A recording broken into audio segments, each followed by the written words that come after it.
Hello, everyone, and welcome to the Wrestling Conversation. We are going to be talking Mid-South Wrestling. It's going to be a leg-slapping good time right here on Pro Wrestling Inside and Out. That's right. Yes, we're gonna have a leg-slapping good time on this program. So, Roddy, I think we should just go ahead and start it right up. Mid-South Wrestling. I think that's episode 292. That's right. It originally aired on April the 11th, 1985. We start with Boyd Pierce and Bill Watts. And Bill Watts used the opening part of his program to talk about another show. Why that was, not sure. We will explain that a little bit later on, but he decides he wants to talk about Vince McMahon and why it's important to take portions of his show to criticize somebody else's. Not sure why that was. Not just any show now. WrestleMania. Yes, well... It was something to behold. We kind of wondered why you would, and he does it again later on in one of the other matches. He decides to talk about 2020 as well. All bringing attention to it. You know, some people might not even seen it. So you just brought attention to stuff that maybe some didn't see. And if the media or you had questions or maybe some letters come in, you got to respond to it. But to me, you just jump to it too fast. There's no need. It's really no need when you're trying to promote your own show. It makes no sense to me. But anyway, so we move to the first match. It's Ed Card Thomas against Brickhouse Brown. Ed Card Thomas in the corner is Steve Dr. Death Williams. Pretty decent match, I think. In the end, it's Brickhouse Brown winning with the second rope headbutt in that one. Williams again catches Ed Card Thomas. It hadn't worked in several other matches, but he catches it with a monkey flip. But then again, it's still Brickhouse winning with that second rope. Did y'all happen to see the drop kick that he gave this poor old Ed Carbu Thomas?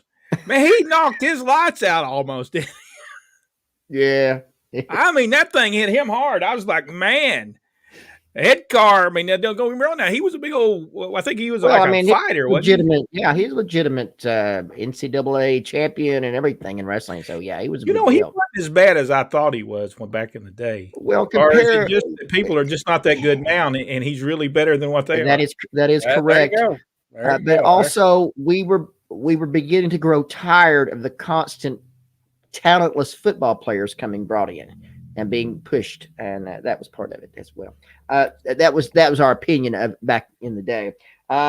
Jim Duggan comes out as Steve Dr. Death Williams comes in and tries to give an elbow smash or elbow drop on Brickhouse Brown. He moves out of the way, hits Ed Card Thomas, and then it's Brickhouse and Jim Duggan cleaning house right there. And of course, still Brickhouse Brown still winning that one. Next match is for the TV tournament match. It's the Mid-South Television tournament match. Steve Dr. Death Williams facing Terry Daniels. Steve Williams wins that with the Oklahoma Stampede and will advance into the second round of the tournament. Next match. The next match, fantastic match, is Jake the Snake Roberts and the Barbarian against the Rock and Roll Express. Hadn't seen the Rock and Roll Express in a while on Mid-South Wrestling, but just a tremendous match with Jake. In the end, it's the double drop kick on the Jake the Snake Roberts. And then Ricky Morton is hung in the ropes. The Dirty White Boys come out there and try to finish him off. It's total bedlam. DDT, Jake Roberts, DDT's Robert Gibson. And then here comes Jim Duggan. Duggan is caught by the Barbarian in the full Nelson. He's then DDT'd by Jake Roberts. And then it's Horner and Casey out, and then everybody leaves. But just tremendous action. I hate to be the match was great until that finish hit. Yeah. Now, what in the world? How did he get hooked in them ropes? What happened? Did he supposed to trip over somebody? And that looked horrible. I'm just horrible. Well, I didn't notice it. I thought it was pretty decent. And it's not something we had seen there before, but I thought it was. But they were doing a thing where he dropped down, so so did he trip and then that whole ending of that I didn't like. I didn't like that Jim Duggan walked right in the ring and got beat up by the Barbarian without nothing. I think it made Duggan look weak. I just felt like I understand they was trying to make the Barbarian be strong, but they should have done something that somebody else did something to Duggan, so it didn't. I just didn't like the whole end. Well, Duggan got the double whammy there. He got the full Nelson and the DDT. Well, there you go. I enjoyed all DDTs, all of them. Duggan I don't know. Maybe I'm wrong. Jack, did you understand the end? No, I didn't. Even though Bill Watts was saying it was the greatest thing that had ever happened there, but I didn't get it. I did not get any of it. I really didn't. I'm sorry, Rodney. Say, I mean, that's how the difference the opinions here are. Rodney gets it, but I just never got it. I liked it, and it was different. We finally see somebody different, Jake Roberts and the Barbarian. I thought it was pretty decent. Match number 4 is Jack Victory against Steve Casey. It's Casey winning with the bow and arrow. Then we have match number 5. It's General Eddie Gilbert and the Nightmare facing Rocky Montana and Tim Horner. And Rocky Montana looked awful lot like Jim Jeffers. I don't know if y'all noticed that or not. But he looked awful lot. See, in the end, it's the Nightmare with a pile driver on Rocky Montana. Well, don't everybody have a double? I think that was their doublers or whatever you call it. It's very possible. It's funny. His brother Stoney Montana looks awful like Mac Jeffers. Yeah, I thought the same thing. Match number 6, it's Kamala against Steve Brinson with General. Of course, Kamala with General Skandar Akbar makes the announcement that he had been to Haiti and had went through some kind of training. Now he can fully communicate with Kamala, so there's no need for anybody to worry that Kamala is completely under his control now. I thought Kamala was from Uganda. Well, this Uganda pronounced Ugandan. Ugandan. Apparently there's a special training campus that's in Haiti. Yeah. That handles the communication skills between those and people of Hunt. I'm gonna bring it all back to Rodney on this. Okay. And he is Kamala winning with the splash over Steve Brinson. Brinson really could had a great opportunity. I think if somebody worked with him, I think he would been something really great in wrestling. Match number 7 is Dirty Dutch Mantel, one of our favorites. And it's going to be really one of our favorites coming up when Dutch Mantel faces Snowman. We will talk about that in due course. It's Dutch Mantel against Stoney Montana, who looked, like we said, a lot like Mac Jeffers. Anyway, it's the forward suplex that Dutch will later call the MX, and it's Dutch Mantel over. Next week, TV tournament continues as Scott Casey faces Jake Roberts. Dirty White Boys will be back, and a whole bunch more next week. That ends episode 292 of Mid-South Wrestling. Well, I think I said everything I wanted to say about the show. So, okay. How about you, Jack? Well, yeah, I did. I'll just emphasize what Rodney was saying at the start about. I mean, he just went on and on and on about WrestleMania, and then turned right around and talked about all the celebrities that have come to Mid-South. Yeah. And I thought, I don't. What's your point? Yeah, and the renaissance of wrestling. We said at the time, what we and I get there's probably some. I mean, he's a very smart man. We don't question his intelligence whatsoever. I just don't promoters ever. I mean, but I don't get the idea of continue to talk about people who are not there, like the Junkyard Dog. He did for butts, and then now turn around and talk about Vince McMahon. Talks about 2020. I just don't get the whole point of taking your valuable time and. I refer to this as the Ronnie West School of Wrestling, because this is what I remember him telling me this. Is if you're working with them, you acknowledge them. If you're not working with them, they don't exist. Exactly right. That is exactly right. Dad got that from Nick Goulas. Mm-hmm. Let other people promote their own shows. Your show is for yours. Yep. That's the way it is. Well, are we ready for some thigh slapping insider? Yes, let's do it. We need the money because we're going to fine everybody. That's right. Vince can do it. We can do it. Yeah, we got to figure out why we get a woo, woo, woo, woo, woo, woo. For some reason, we get echoes all the time. So we gotta figure out what we're doing wrong here. All right, here we go. Let's see what we've got going on with all the. Let's see what we got all going on. Let's start all the way to the top. Wesley Strickland. Hey guys, hope y'all are doing well. Did y'all hear about Buddy Colt? Yes, he passed away. How old was he? 89? Is that what he said? 81. 81. Wow. Wow. Tremendous. Awesome wrestler. We never got to see him in live wrestle, but Dad said nothing but great things about it. Yeah. Colt. I mean, nothing but great things. I had communicated with him just a couple of weeks ago about coming on the podcast.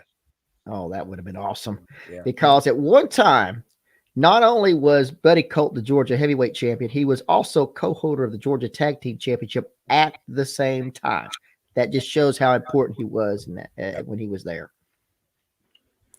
Jeremy, he got a Mr. X. He got a Mr. X mask on. Good evening from Lawton, Fort Steele area. Decided to watch it on YouTube this time. Well, thank you so much for taking the time to be with us, Jeremy, and watching us on YouTube. Mr. X right there. We're going to have to start calling him Mr. X. Or is that Dr. X? Which one is that? I can't X marks the spot. It could be either one. James Casey, howdy, y'all. Hector is with us. What's up, guys? We're just having a leg slapping good time on this program. Leg slapping about that. By the way, talking about leg slapping good time, if you're not a supporter, we're going to be talking about leg slapping good time on our supporting thing tonight. I hope Terry Taylor's there listening to this. It will eventually make it to YouTube. Glorious. It will eventually when you see him walking in the performance center going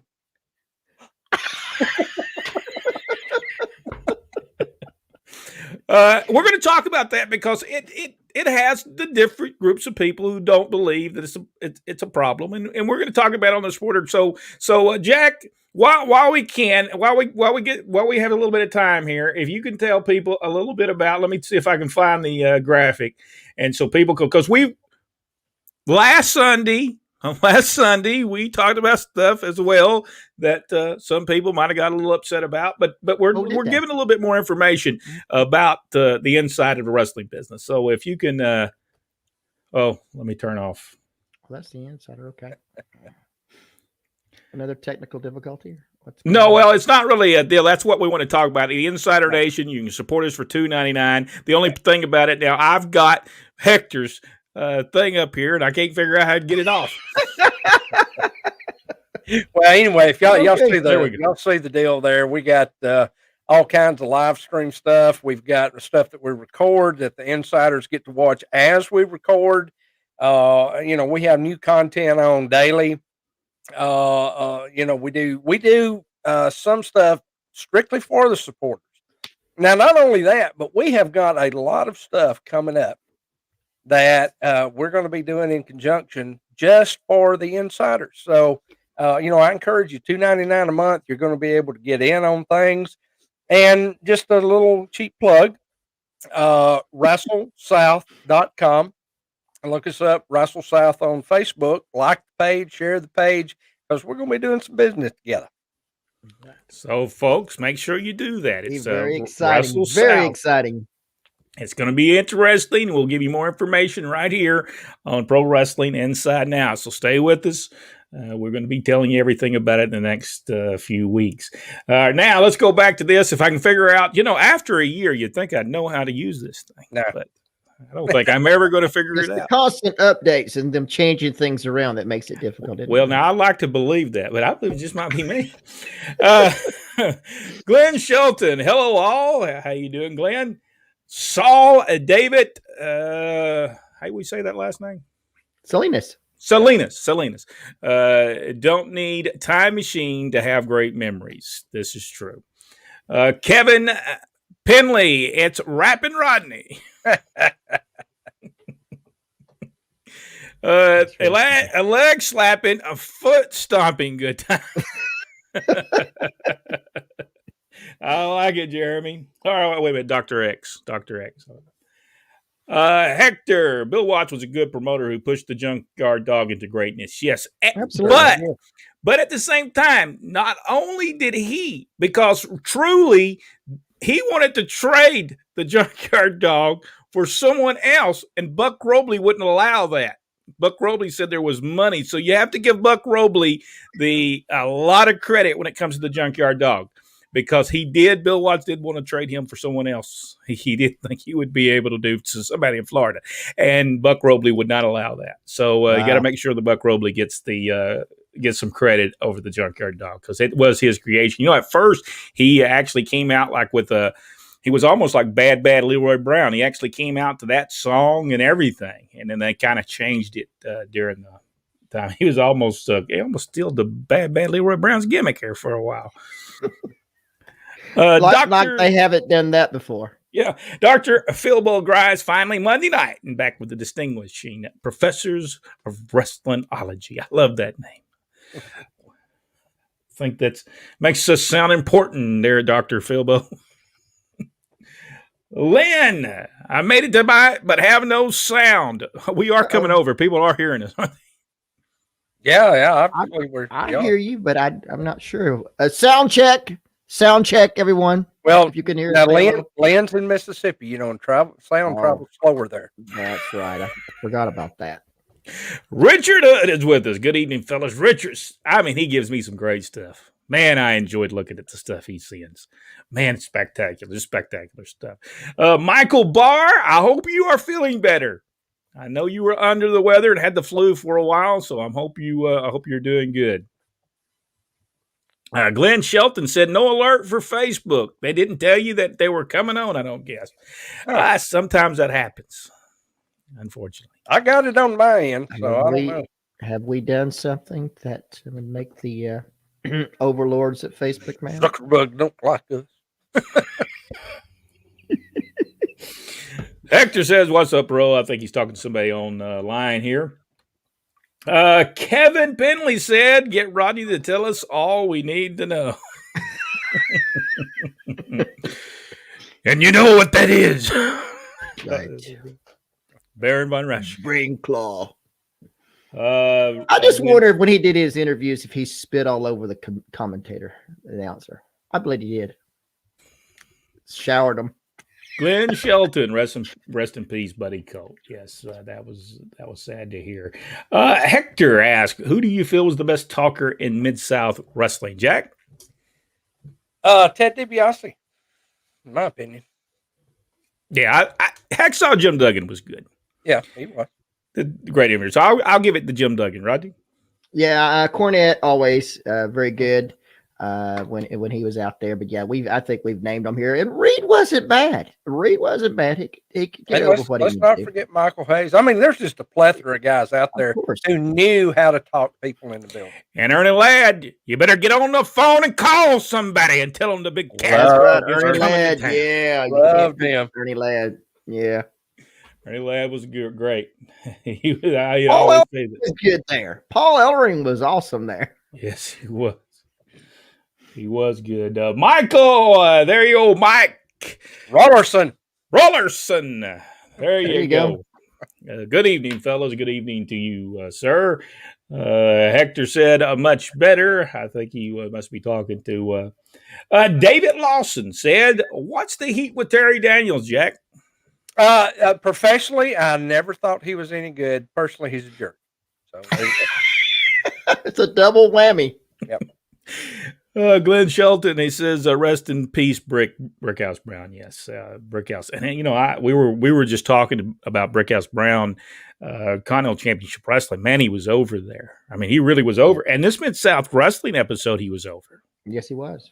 That the people really got with him. So it's.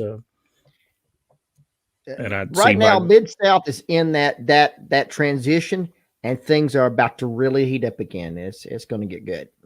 Hector said, "Were the Blade Brothers in Mid-South or UWF?" Yeah, right. But they wasn't partners long because Bill Watts did not like Ultimate Warrior. He did not like him at all. I think the line formed behind Bill on that.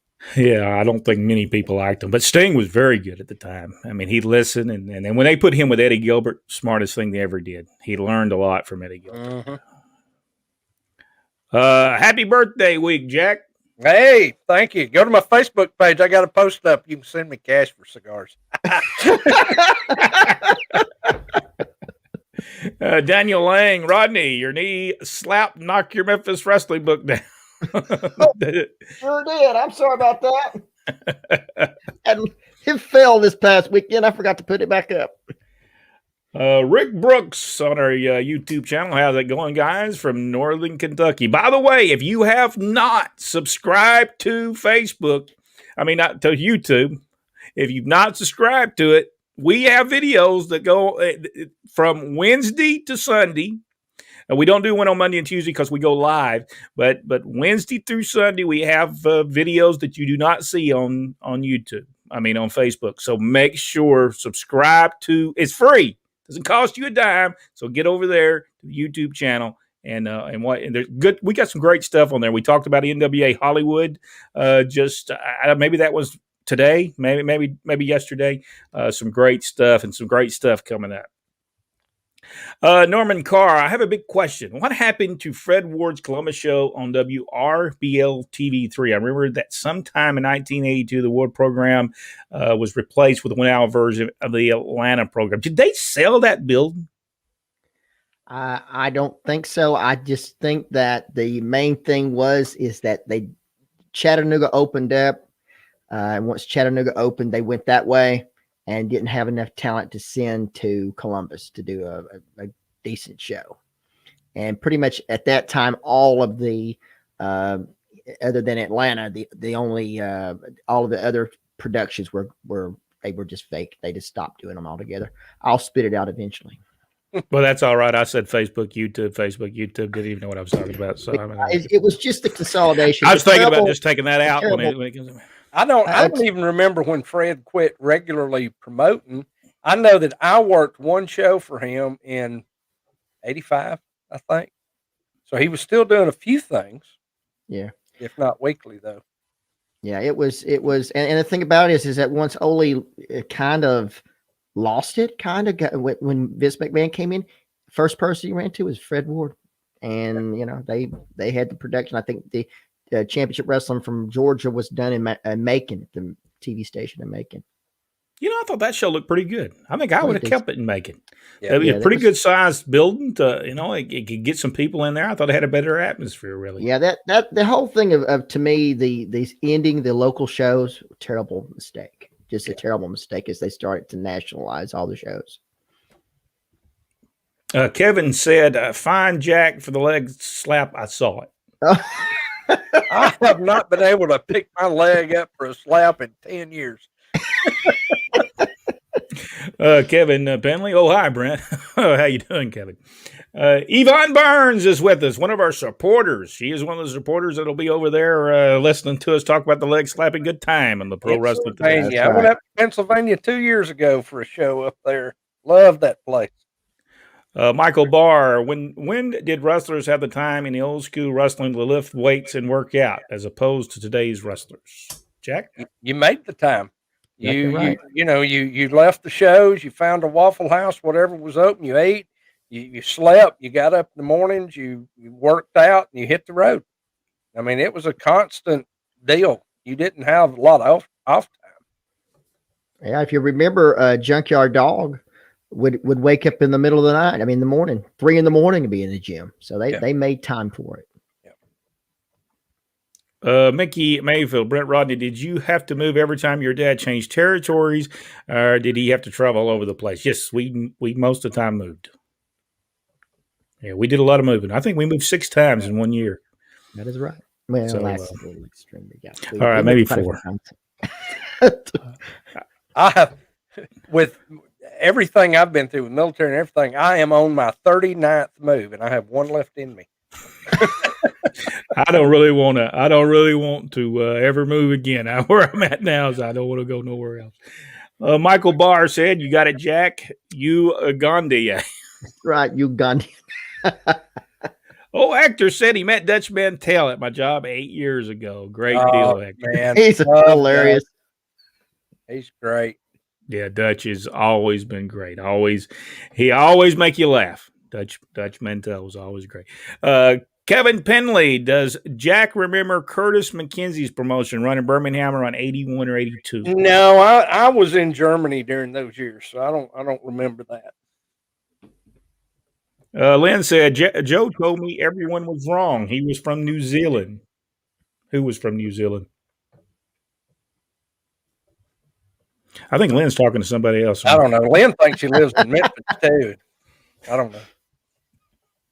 Keep going. He says it. Victor said, "How would you rank Maniac Mark Brenner's wrestling?" Great.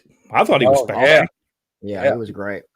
A little crazy, but great wrestler. And a lot of guys went wild because that was the only way they could handle life on the road. Paul asked a question. He said, Brent, last week you mentioned that Watts and Grizzly had your father make reports on the matches. What constituted a good match? Were there different standards for main events as opposed to preliminaries and mid-cards? I'll let Rodney start that, and I'll... Oh, well, great. Just throw me under the bus.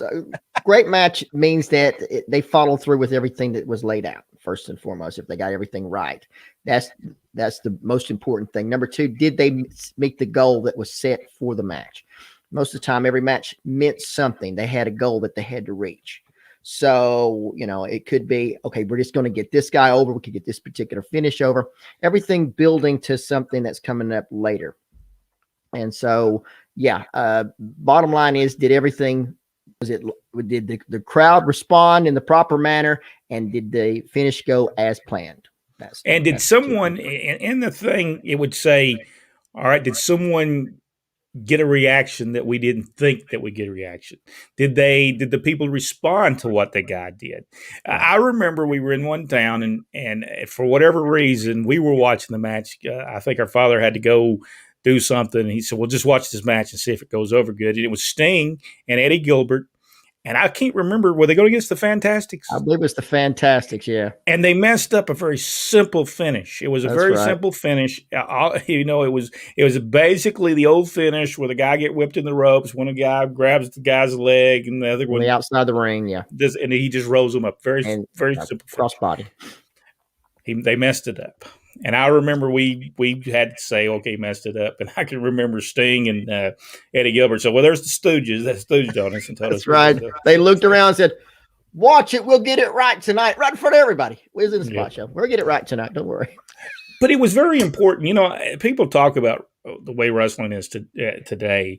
It was very important back then to everything that you did looked good and people could follow through, because if you couldn't follow through with the finishes and they looked horrible, you weren't going to draw any money.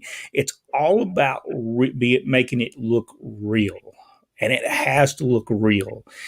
People are not, you'll keep the same wrestling fans because they're there, but it's not the problem. We always say it's not the problem with the wrestling fans that's there, the one that's not there. That's the ones you need to worry about. That's the ones you want to get in there. And that's the problem with the leg slapping good time. It's not about it offending the wrestling fans that are watching it now. It's about how can we put more people into the wrestling. Because if you watch a movie, if I watched a movie, and I'm going to ask y'all this question, and if y'all watched a movie and you could see the cameraman behind them, and you could see them wearing that thing, and you could see everything behind the scenes, and it looked horrible, would you watch it? No. Unless it's a comedy, but no, you wouldn't. I mean, you wouldn't watch it. And that's, people get all upset over, them. Some people say, well, why are they getting rid of the leg slapping? It's just one of the major problems that they have.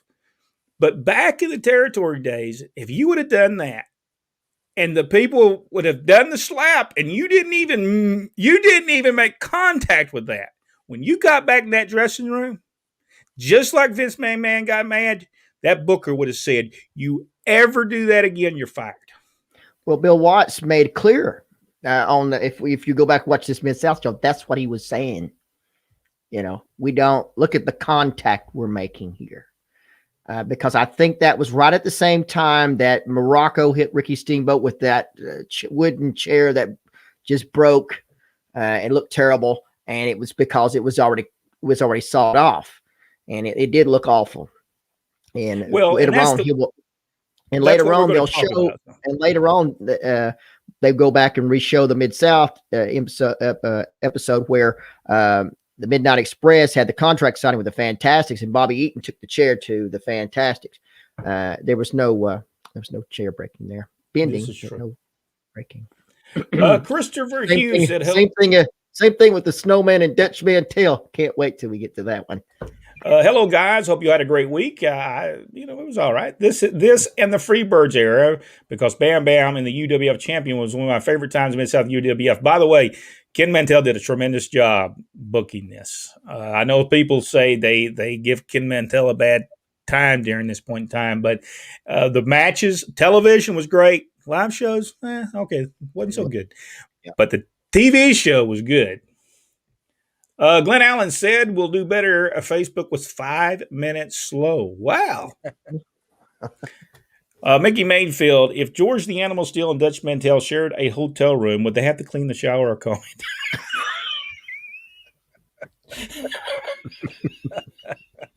it? Probably crochet a sweater when they were out.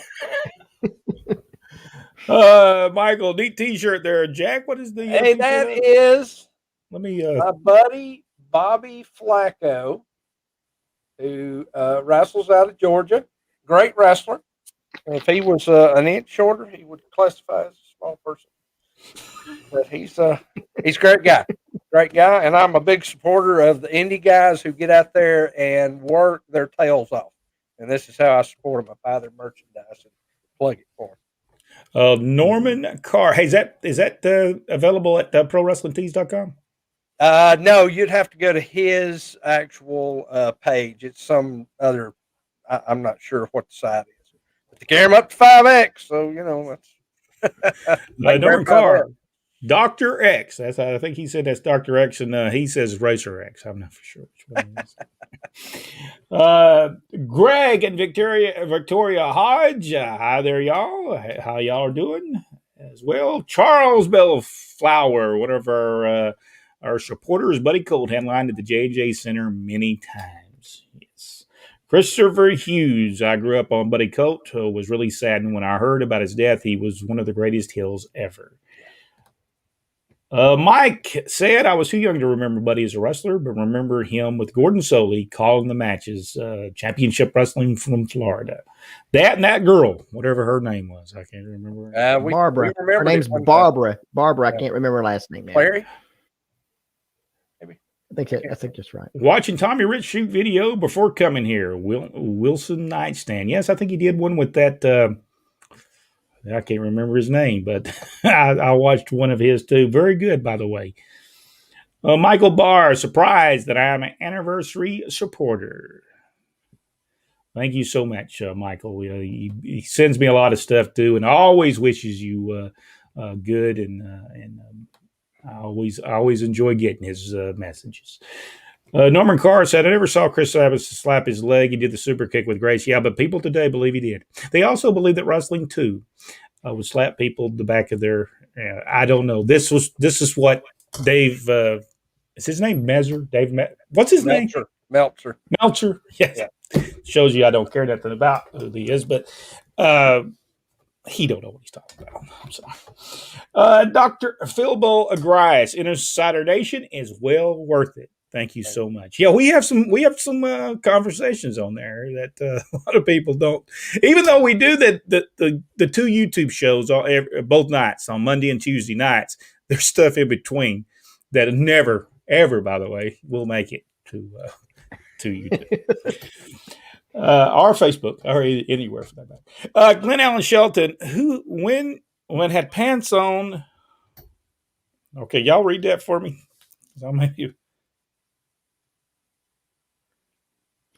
I'm saying he can't slap your leg with pants on. We're going to say that. How's that?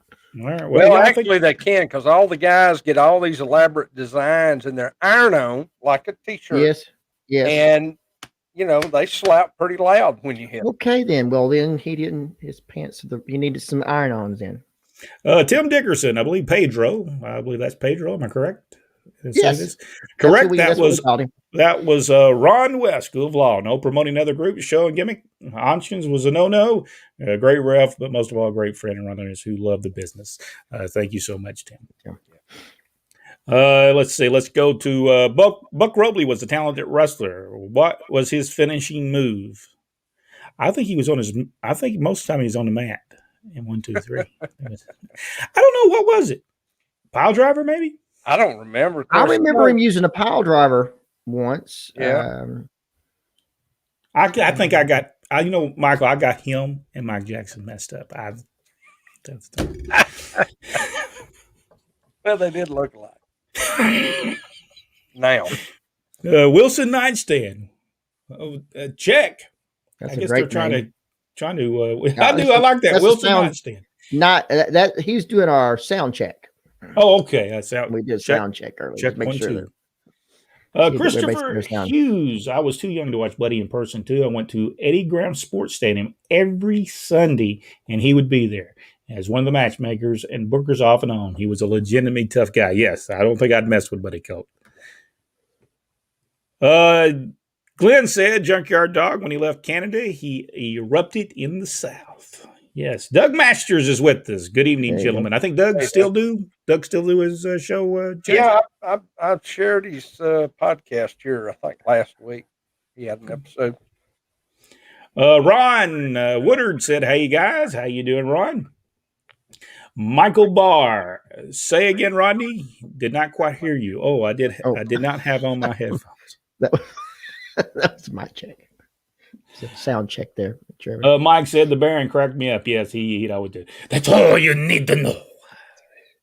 The claw. I'll get the claw on you. Brain claw. He had the brain claw. You don't understand. I don't know. I sound a little bit like Alexis Smirnoff instead of. I think they all went to the same school to learn how to talk Russian. Lynn Gross said, Mississippi. When did they move to Memphis to Mississippi? See, I told you, Lynn has no idea where he lives anymore. This is sad. I love you, Lynn. Byrne would look as if he had eaten a piece of watermelon. True. It is true. Kevin Penley said, get Cornette on. You know Cornette ain't going to come on here. He is not going to bring himself on this show. No, and I'd have to be ringing this bell, every time he would cuss, to kind of bleep him out. Yeah, you wouldn't be able to hear it. I'd have to, the whole time he'd be beep, beep, beep, beep, beep, beep. We should have him on here. Now, he can do it without cussing. We know he can do that. But Mike said, Ernie Ladd was a trip. Very good talent. Yes, he was so good. Michael Barr said, which territories, Jack, Brett, and Rodney, brought in the best talented wrestlers? Each and all territories were good. Jack? Well, it's really according to personal preference. I mean, I love Georgia. It's what I grew up, first off, watching. That I really had great memories of. I mean, I watched Chattanooga wrestling coming up, and then Georgia. And so, Georgia is that's really where I learned to go from being a fan to actually wanting to be a part of the industry. So Georgia was always special to me. I loved the talent level they had there. But a lot of those same guys were, in all the other territories too. So that was the beauty of the territory. Rodney? Probably the best one was 84 Mid-South. Probably had the greatest talent that we'd ever seen. In fact, most of those that were there in 84 went on to work for Jim Crockett, Rock and Roll Express, Buddy Landell, Midnight Express, Crusher Khrushchev, all ended up working for Jimmy Crockett later on. And of course, Crockett's always had a great array of talent, always. I about forgot to hit on that. I was going to read the stuff without hitting on it. Any comments about the time the Grappler lost the world-class championship wrestling Texas heavyweight belt to a woman in a drinking game? Yvonne, I think I missed that one. Yeah, I don't think I missed that one. And I'm glad I did. Rodney, did you ever see this? Nope, I did not. Well, Yvonne, can you send us where we can find this? Because I'd like to see it. Maybe I want to see it. That would be a huge devaluation of a championship belt, which would probably have sent Mr. Grappler to the unemployment line if he was the one booking. Rodney, Tank Abbott didn't like Terry Taylor either. Oh, well, that makes two of us. It's not that I didn't like Terry Taylor. I like Terry Taylor. But he did a lot of things that was bad for the business. And in time, anytime you did something that lose wrestling fans, we had a problem with that. It is just and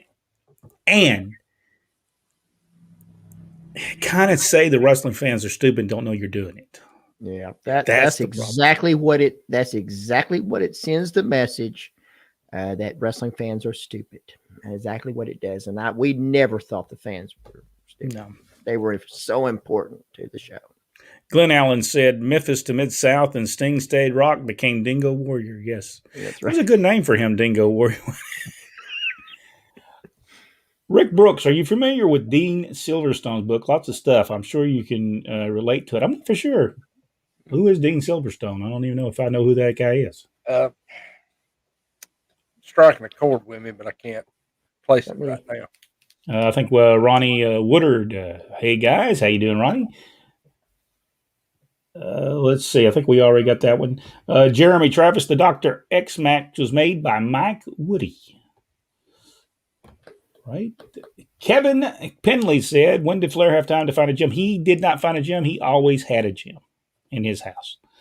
Most of the time, he always had it. Well, I saw an interview with Tully Blanchard today, and they were asking him about that, about their exploits. And he said, a lot of that was just overblown. He said it was magazines. He said it was the interviews we cut. He said you couldn't survive partying, going to the gym, making the shows, doing the travel. He said you couldn't do all of that. He said there's no way you could survive that way. He said we almost always got a full night's sleep, and then we'd be at the gym 8, 9 o'clock the next morning, we'd work out, and then we'd head off to the next town. He said so we got our gym time in because we had to. That was our job. Norman Carr said, do you remember when Big Jim Wilson and Eddie Mansfield went to Action 9 News in Columbus and revealed the secrets? Yes, I remember that. Yes, we did. Yes. Big Jim Wilson said he didn't get a push because it was about Jim Barnett. It was just Big Jim Wilson was a horrible wrestler. I was going to say, if anybody ever saw Big Jim wrestle, you'd know that story is bogus. Daniel Lang said, Ernie Ladd called and said, Mr. TV announcer, yes, you're in the wrong business. You should be driving a bus or plucking chickens. That's right. I love Ernie Ladd. Ernie Ladd is great. Ernie Ladd. He was so good. Don't talk me to death, TV announcer. That was one of the best things what he would say. Hello, guys. I'm late. Hope is all well. No problem, Victor. You missed some leg slapping good times on this program. Christopher Hughes, a good thing I was taught about the gym and wrestling. You go to different towns and ask people at the gym if you can get a free tryout to see if you want to join and go town to town. Most of the time, though, when you're regular in a town, you can set up deals with gyms, and lots of times. Oh yeah, a lot of the gyms love when wrestlers would come in. Sure, you get the pictures and put up on the wall. Yeah. I went to one Myrtle Beach. I was at a Gold's Gym, and some of the wrestlers' pictures were up on the walls at Gold's Gym in Myrtle Beach. Rick Brooks said, unless you're like yourself, can go downhill like Buzz. Talking about working out. Yeah, Buzz did let himself go there at the end. I don't think he went to the gym. He went by it, but he just waved at it and he went by. Larry Roberts said, hey, gentlemen, did any of you meet Ernie Ladd? Yes, we did meet Ernie Ladd. Yeah, I never did. I never got a chance. Very nice man. Just awesome. He was an awesome man. I loved him. We got to talk to him a lot. He was a very nice man. That if he was still with us, I would have loved to have him on. He could do the whole show by himself. He would. I got to see him wrestle live one time. He was a bounty hunter that came in for a one-off show against Ole Anderson, who was a babyface at the time, and they had a dog fight match in Columbus, Georgia, where they dropped all the ring ropes on the ring. And those guys had one of the most exciting matches I've ever seen. Michael asked the question, Ronnie, how many wrestlers did you get help make them a draw? There's a few, and we'll talk about that.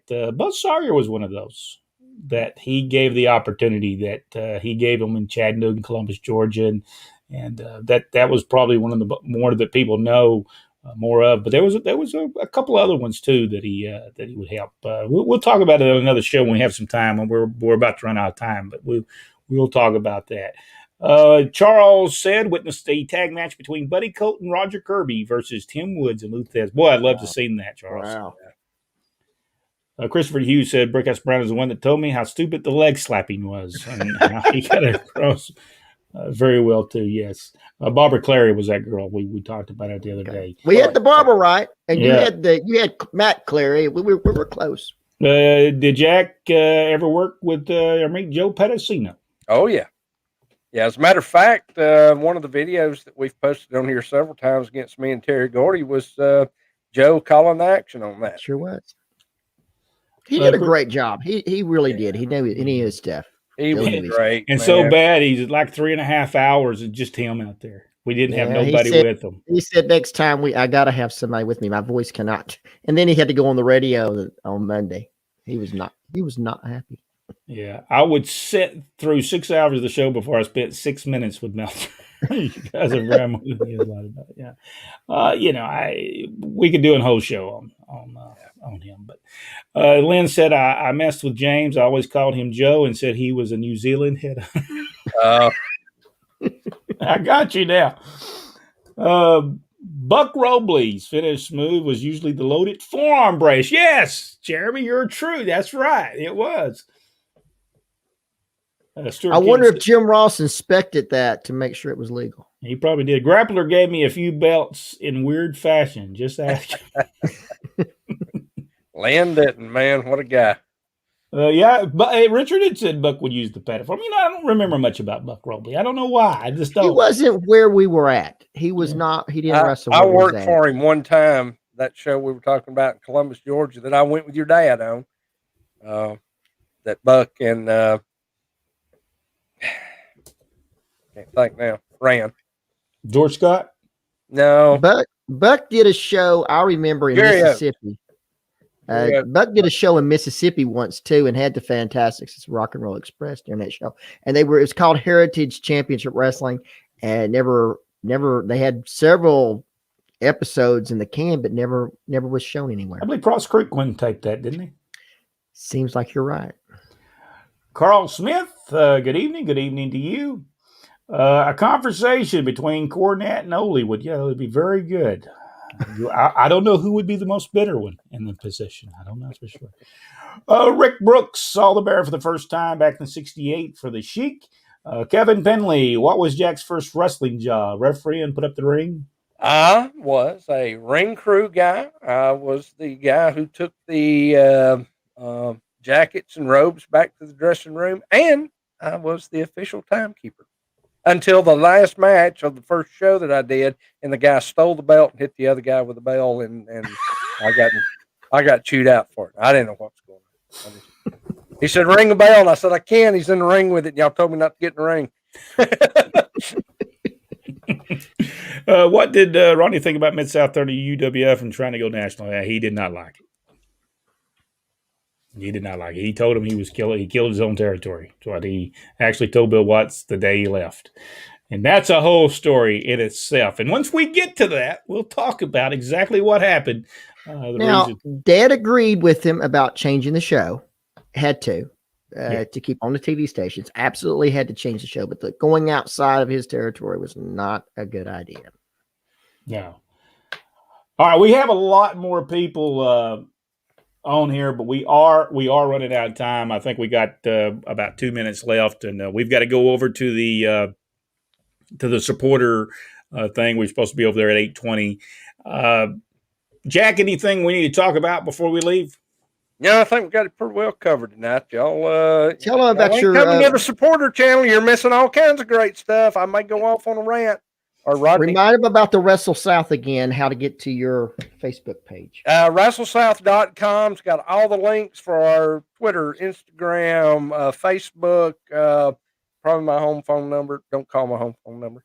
But follow all of us there. Stuff's going to be updated. We start in May here in Alabama, running shows. It's going to be some good stuff. And so Michael, we have that already posted on our on Pro Wrestling Inside Out about the shows on Ron West. Yes, on the YouTube channel. On the YouTube channel, you can go back there. Yes, we are going to bring Jerry Oates back. We're going to go try to go step by step and talk about Jerry Oates' career. So we are going to bring him back. And tomorrow night, we're hoping have Charlie Platt on with us tomorrow night.